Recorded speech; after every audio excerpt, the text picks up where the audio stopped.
MDG TV, une chaîne Wint pour la cause de Christ. Mafuta Yasika, Mafuta Yasika, Mafuta Yasika.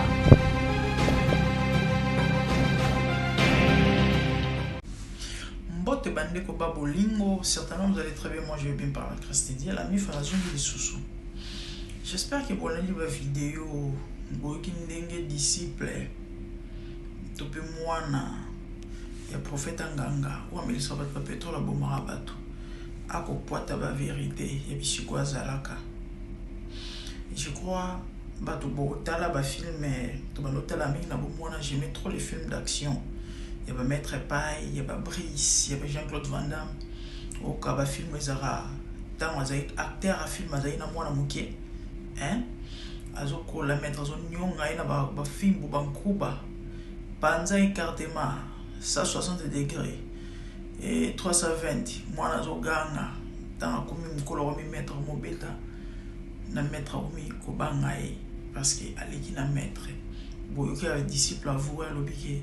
Maître Azan Loboko nae asekaka yeba kutana na butu tabaki na koloka mususu yake na droite gauche mususu yake na droite donc yankuku na poissa. Moi je vous ai dit juste après le goya blanche pat balanda nga baebi que niveau nzamba ko exposer ba faux bwana mo indete to mona ki yango année passée parce que ma blanche ko fina 2024 to mona ki yango année passée waneze logote année oyo ils sont grave koleka bino mo bo mona mambolika na ba réseaux sociaux bino bo zo mona ndenge banganga o ba kosa biso e baza ba prophète ba ko bunda ba ko tenir na ba moto na ba flèche entre bango depuis kana royaume nzambe depuis ka molimo mo santo mambone zala gezala raté bible zolo ba royaume est divisé contre un moment ko subsister botala entre bango ndenge ba kopanza na ba ko kabwana ba ko beba na ba ko bomana ba ko lukana mosala nzambe yaki no zala involve na mambo ba meurtre mosala nzambe yaki no zala involve na ba mambo ba minduki na mambo ba criminel ya ba kulu na machin to mona mo bandeko nanga mosala nzambe camarade ba kacher bandeko badili na ba kacher bodila nini bosola nini nani habite ke kachera mutu akisi o ba mo ba bomba te ba lo ba kango edingo avant kufa parmi les émissions na sala ndeko na ye tant pa grand frère na kufi kinza on voit ta lo ba kango ndenge via daebwe bo mona ba pasteur ba olandana pourquoi simplement parce que edingo simba ba pasteur ebele ba tekit ebele bo mona na ba église ba ko bambana on dit catch américain bako sakatana na mabele ouf muta a boaka mikuna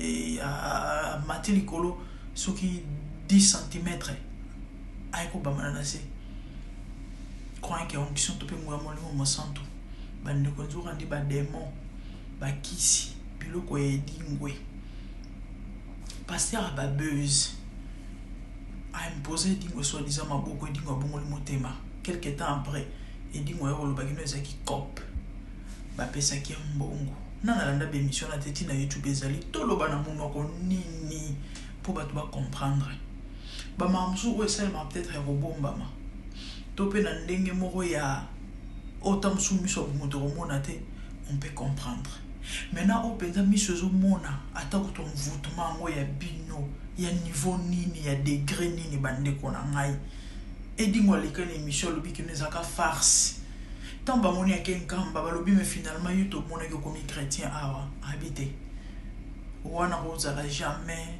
passer nanga parce que na leki na ngoya ba pesa ngambongo za ki cop passer à ba base plus ou moins 2 ans passés à 2 ans où te ko quitter ba un an et demi awa et indeki na réseaux sociaux lobby ka robeta akobeta mort si je vous dis qu'ils ont programmé, planifié, bien monté. Son abisi bino que mort soit caché à $100,000 pour le logo na bondima. Ah oui, mort allé à $100,000 pour le logo wana. Ya on bomoni. Azali na tina te o elega na TV. Azali na tina ko lobate ko kosolate. Batu nyonso a lancé des faits pas mort azute kit. Bango ba se nourrir ça na ba buzz. yango bomoni ba dipon mikolo ba tomboki na osako tu vidéo moko uniquement pour na bango ba dipon ba tomboki bomoni muso abimisi nzembo tel mezo yo kanate moninga bimisi aye bato na ba tina ba bar na ba boîte ndu ba bandi ko bina ngo ali ye kuna ke ko tumbola musal na nzambe moyembe munene o bato so ba respecta ba honorara po ayebi ke mokile oganga. C'est ça ba vina bango yangwana ba infiltrer ba ko bebisa bonzambe bo fungwa mamisu. Bible zolo na hébreu quelque part n'attend otoza ce n'est plus le temps oyo muto relaxa moninga nzambe muto tout akoyeba nzambe ezara likambo ya volonté ezara likambo ya kofungola motema ezara likambo ya se soumettre epa na nzambe ezara likambo ya koluka intimité na nzambe ya koluka elongi na nkolo akomimonisa parce que alobi na mimonisa na ba oba lukaka ngai. Nous sommes plus na temps wana oyo faux sacrificateur to intermédiaire mo wazala pour que le relais la nzambe pour masumu peuple non rido temple pasuka yaya to zala pe ba bébé spirituel ba sakana na bisope. Mais conscience tango esali lumière tango ekoti to fungwa mi na comprendre que te kotanga Bible et au fungola nga misu et au mima clarté na comprendre que te ko sambela ko lukelo nzambe na mo memonisa mato e ko fungwa misu ko fungwa na ko mona na ko yoka lelo misu ko mo mona mato e ko mo yoka nana wa ya ko sanga lisusu. Malheureusement ba na nzambe balingi bongo te ba balingi ba sambela ka pona bango atinda ba mbongo na ye pasi ya malili ya poto ba mateleke ba ngomba tala so ba la kiso mon prophète on a sala na mbongo no regretter. Une fois na benga na Congo to so la mo sala nzambe wazo seka bazena muninga na bango pembeni akomela ba masanga na ye mbongo utaki poto mama na yebika ke no prophète azana ngomba akiro sambela pona ye bako kosa bino jusqu'à quand bako sakana na bino jusqu'à quand bandeko na yebisaka bino na Congo so basal ba nzambe bazalaki bomoni ba menene to mona ya ba Congo s'ils avaient Dieu bondi melangai mboka elingeza modèle ezate bondi melanga bato lokola ba héritier watanabe nde basi ba koma ba pasteur. Ces frères là ils ont un message na lancé na ba intercesseur nyoso po bonde la pona mona mobali wana avant qu'il ne soit tard parce que mabe tout muto asala na mokili ba limite ezalaka so franchir ligne rouge esili garçon na zana semence nzambe combien de fois ibimana ba message prophétique ba passer rebelle ba lobango héritier watanabe azana semence nzambe c'est un service c'est un futur serviteur de Dieu mais il faut rebondir la mingi pona il faut ko intercéder mingi pona de façon que nzambe aliga na sala transfert alongwa complètement totalement azana ba moment moko o conscience na epende zonga kazanga akimia ana posa penza servir nzambe maintenant na ko aider parce que mokanga mi bakangola kai il faut une personne qui a la grâce authentique pour sungaye abima bisika za parce que na ye moko c'est impossible parce que il est déjà prisonnier par rapport à la position na yeto pe ya o ya zali bomona ka imba banzembo nzambe ba akoma banzembo nzambe ban mikolo auto sala banzembo ayembeli nzambe mais malheureusement tel que il n'a pas reçu Christ dans sa vie comme Seigneur et Sauveur ils ont un impact et pas dans nzambe. Ah oui, c'est ça. Parce qu'il faut identité na échanger les bossos. Atika mabe to pe vi oyo azo vivre pour akoma mobimba. Ezara likolo mona kati mo libanda te non, il faut kota mobimba. Arata accident mo akeo pesa action de grâce na église. Donc ye alinga nzambe, il reconnaît que Dieu existe et nzamba nzambe likolo na nyaso. Akena na église moko plus ou moins 2 ans pour de coqueter art. Basambe la bonne orchestre na ba prier pour naï. Et là que ça quelque part c'est sans nzambe za suko moto na falala lo bana été. Nzambe azana na intérêt na oyo zo sala. Balanga peut-être basuka na moi huis clos. Abonde la pone à huis clos. Asola naï. Aibisa que non, tu dois te convertir, servir Dieu. C'est alors que Dieu va tirer gloire. Mais neti bango na bango.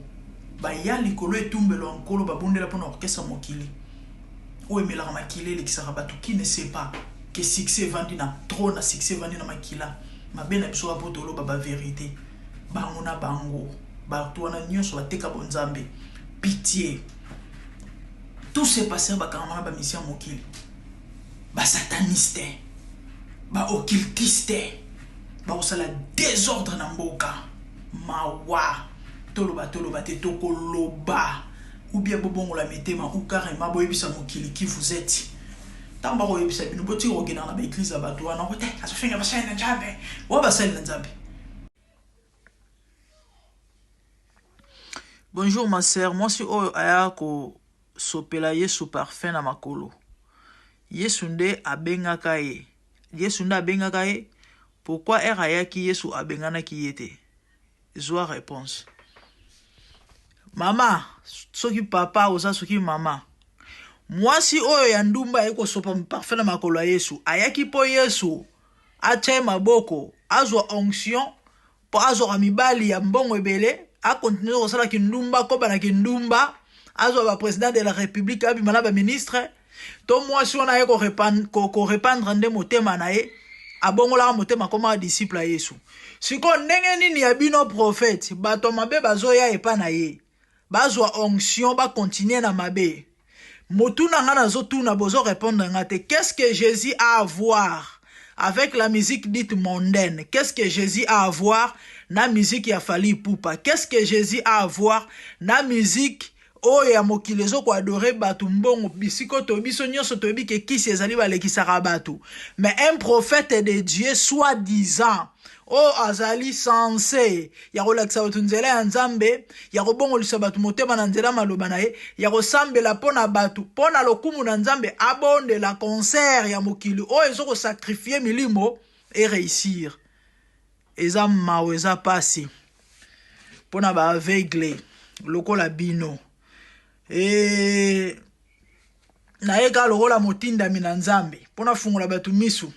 Mais malheureusement batu ba komona te kaka ndenge Esaïe alobaki bakozala miso kotala bakomona te bakozala mato ya koyoka mais bakososola te bandeko batu ya église ya bandoki bako komelanga inbox bako finga nga bako menasenga bazobisanga na kokufa bango bamela ba pétrole babika na tika sino kozwa malédiction na zozela malédiction ya na ozela malédiction ya malédiction wana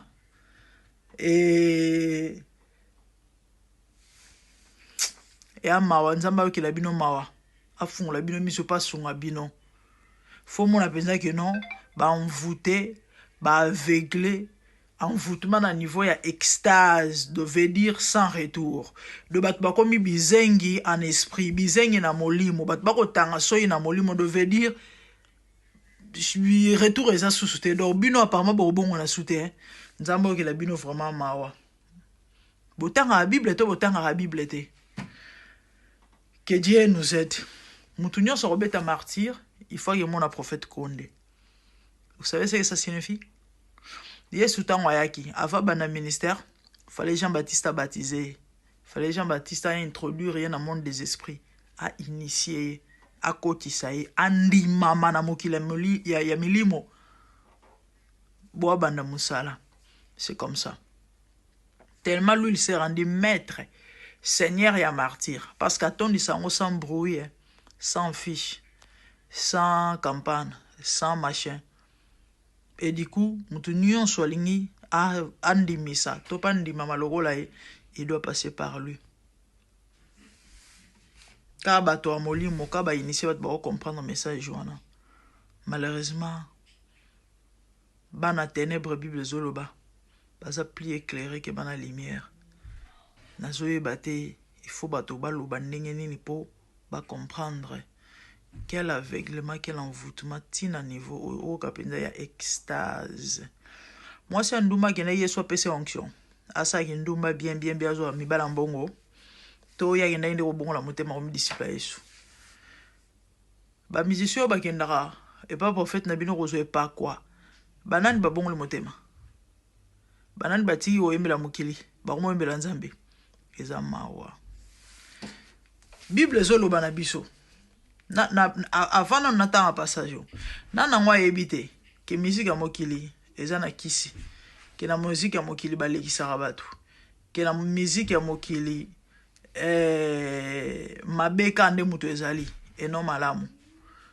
Mawa na ba infiltré kati na bonzambe. Mutu akebeta concert en nzambe. Ake omona prophète ake yukuna tala batu bakufa plus de 40 morts concert on a pendant nzamba zilo kum concert wana nzamba se glorifier et amawa eza pasi nzambe asunga biso totanga 2 Corinthiens Bible zolo banini et verset 15 non na banana 14. Ne vous mettez pas avec les infidèles sous un joug étranger, car quel rapport y a-t-il entre la justice et l'iniquité? Ou qu'y a-t-il de commun entre la lumière et les ténèbres? Quel accord y a-t-il entre Christ et Bélial? Ou quelle part a les fidèles avec l'infidèle? Quel rapport y a-t-il entre les temples de Dieu et les idoles? Car nous sommes les temples de Dieu vivant. Comme Dieu l'a dit, j'habiterai, je marcherai au milieu d'eux. Je serai leur Dieu sur mon peuple. Dites-moi, un enfant de Dieu, une personne qui a Christ dans sa vie, à sa temple en Zambé, Moutazo Saïla Mokili, à sa temple en Zambé, ce passage est clair. Sukoyo, quel apport, quel rapport, quelle relation? Nga, nabakisi na ngai na ye, sambela pona kop na nga na osale simba, yo mosala en Zambé. Et vous trouvez ça normal? Vous défendez ça? Celui qui est en moi est plus grand et plus fort que votre prophète. Que celui qui est dans votre prophète là. Nzamba sunga bino bo soso la. Nzamba fungola bino misu.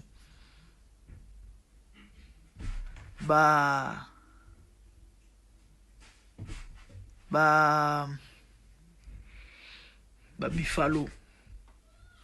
Bilia ya ba loup. Na ya ba tigre. Ya ba animaux sauvages. Pitié.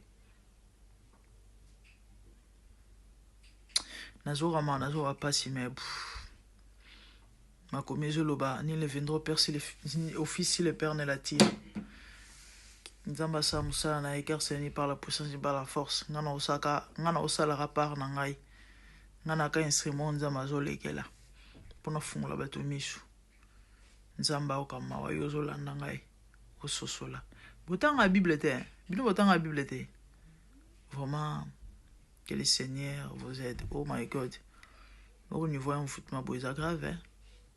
Ok ma bezomona na ni me bazomona te za sérieux. Bato boya rondi masu lo rondi na lo rondi matin. Vraiment nzamba okama. C'est triste. Ba menace ba msuba ofinga. Bana nzambe ba ofinga. Wo. Bana nzambe ba ofinga. Ngana yebi so muto otelemela nzambe. So muto otelemela misala ya nzambe. Nzamba kutana na ye a changer a langage. A komi ko glorifier nzambe wana. So boke na Bible bo monango. Mais comment se fait-il bino si réellement prophète na bino wana nzambe to bino bozaba na nzambe. Na place bobo ondela. Nzamba la kisanga ke prophète na bino aza na nzambe. Na ya ko gumba mela nabiti zo ba gumba melende bosela tonga pena ko mélanger à pétrole mais bizarrement bino bozo finga et puis bozo na ba menace tala bat ba ko melanga inbox ba o menace ngai puis ba o finga ngai na finga ate moi je n'insiste pas non na auto tenga la bino Bible n'est-ce pas et na poser bino ba question par rapport à ba pratique oh ya bino ya église na bino na makomi na nzambe siko na lobi Ésaïe 65 verset 8 eza na rapport nini na pétrole natanga Ésaïe 65 verset 8 ainsi parle l'Éternel quand il se trouve du jus dans une grappe on dit ne la détruis pas car il y a là une bénédiction. J'agirai de même pour l'amour de mes serviteurs, afin de ne pas tout détruire. Siko bandeko, rapport ni nezana pétrole, na verset onga na zotuna. Rapport ni na pétrole, na verset oyo. Jiba soki pétrole. Qu'est-ce que ça a à voir na verset oyo? Bo pe sanga explication na place boya ko finga ngai. So boza la révélation.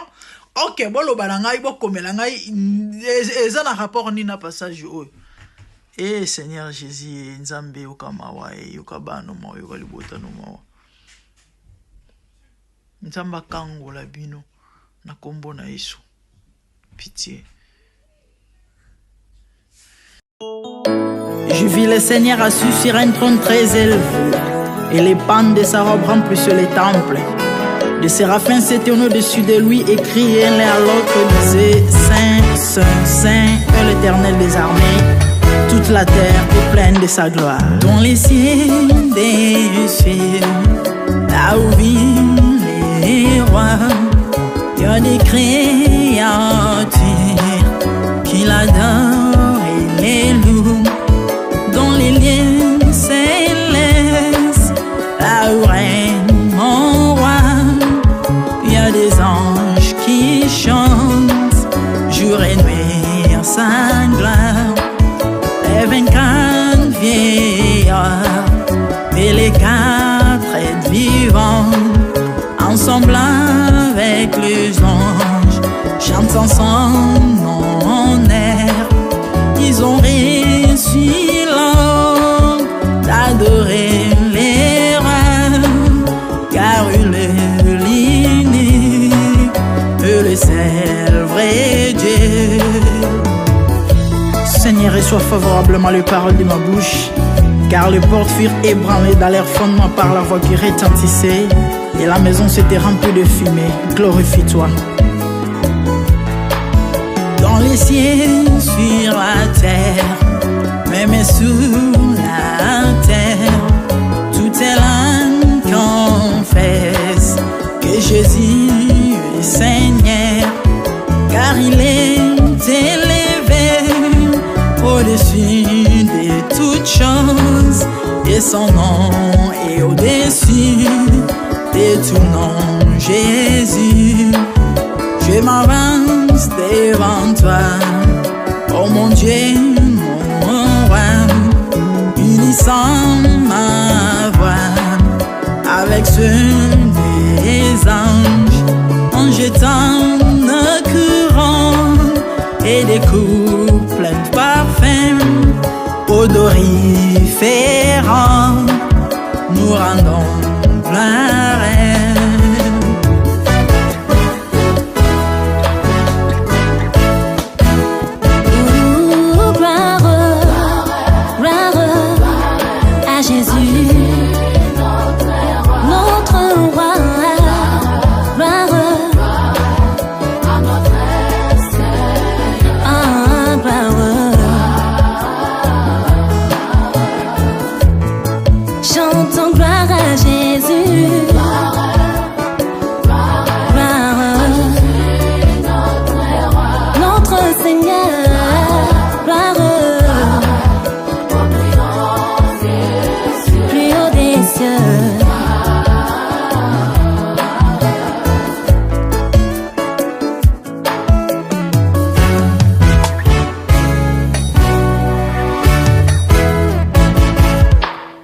Il est beau d'annoncer les matins ta bonté.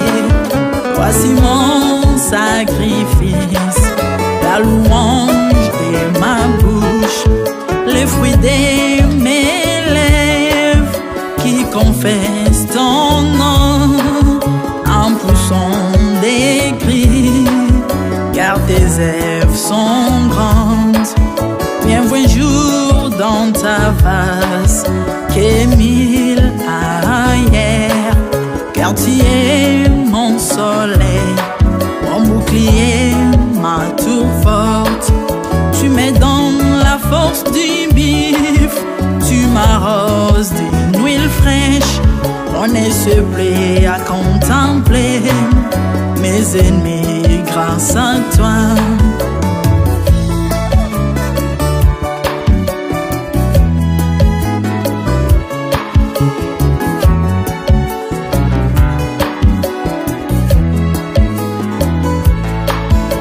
Prospère dans tes parvis, je porte des fruits, même dans ma vieillesse, plein de sève verdoyant.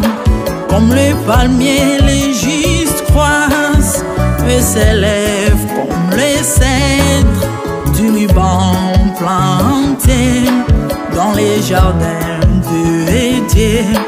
Dieu des vengeances s'élève pour venger mes ennemis. Il mettra la fin à la malice de leurs œuvres, car il est le Tout-Puissant, l'Éternel des armées, El Shaddai Adonai, El Elyon Sabaoth.